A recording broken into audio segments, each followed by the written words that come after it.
কবিতাৰ শিৰোনাম এজাক ধুমুহাৰ নাম তেজস্বিনী। কবি ৰোনাল্ডো টাইট। তেজস্বিনী আহিলে চহৰখনত বসন্ত আহে, গাভৰু হৈ পৰে পথৰ দাঁতিৰ সোণাৰু আজাৰ। তেজস্বিনী এটা ধুমুহাৰ নাম, এজাক বাউলি বতাহ হৈ খুলি দিয়ে শৰীৰৰ পোছাক। আপুনি মই ভবাতকৈ বেগী তেজস্বিনী, তীব্ৰ গতিৰে হৃদয়ৰ জপনা খোলে, ক্ষণিকতে উৰুৱাই নিয়ে ঘৰৰ মুধচ। তেজস্বিনী আহিলে চহৰখনত আগতীয়াকৈ ঢোল পিটি জনাই দিয়ে, কাইলৈ কাৰেঙত ৰাজসভা বহিব।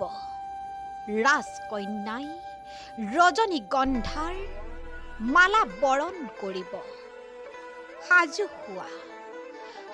হোৱা চহৰৰ সকলো ৰাজকুমাৰ। তেজস্বিনী আহিলে চহৰৰ প্ৰতিটো গলি বাজি উঠে ঘণ্টা ধ্বনি। কুকুৰবোৰে ৰাউচি জোৰে, ট্ৰেফিক পুলিচৰ হুইচেল বাজে। মন্দিৰ মছজিদ গুৰুদ্বাৰত জ্বলি উঠে হাই ভল্টেজ বিজুলী বাতি।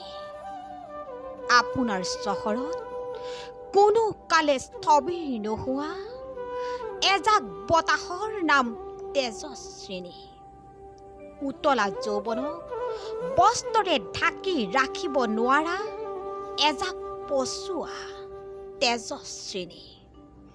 উপচা যৌৱনৰ ভেটা ভাঙি সহস্ৰ কবিৰ হৃদয়ত বাজি থকা গান। এবটল ভটকাৰ নাম হ'ব পাৰে তেজস্বিনী, এপেকেট চিগাৰেটৰ নাম হ'ব পাৰে তেজস্বিনী। দিচাঙৰ পাৰৰ এটা পকা বালিয়া বগৰীৰ নাম হ'ব পাৰে তেজস্বিনী। চহৰৰ নামী ৰেষ্টুৰাত সজাই থোৱা এটা ৰসাল ৰসগোল্লাৰ নাম হ'ব পাৰে তেজস্বিনী। আপোনাৰ হৃদয়ত জুইৰ আখৰেৰে লিখি থৈ যোৱা এটা কবিতাৰ নাম হ'ব পাৰে তেজস্বিনী। ভোকাতুৰ মানুহৰ হোটেলৰ বন্ধ কোঠাৰ এৰাতিৰ এপাহ শেৱালি হ'ব পাৰে তেজস্বিনী। উদং পিঠি মুখত হাঁহি যৌৱনে ভেটা ভঙা সাধু কথাৰ ৰাজকুমাৰী।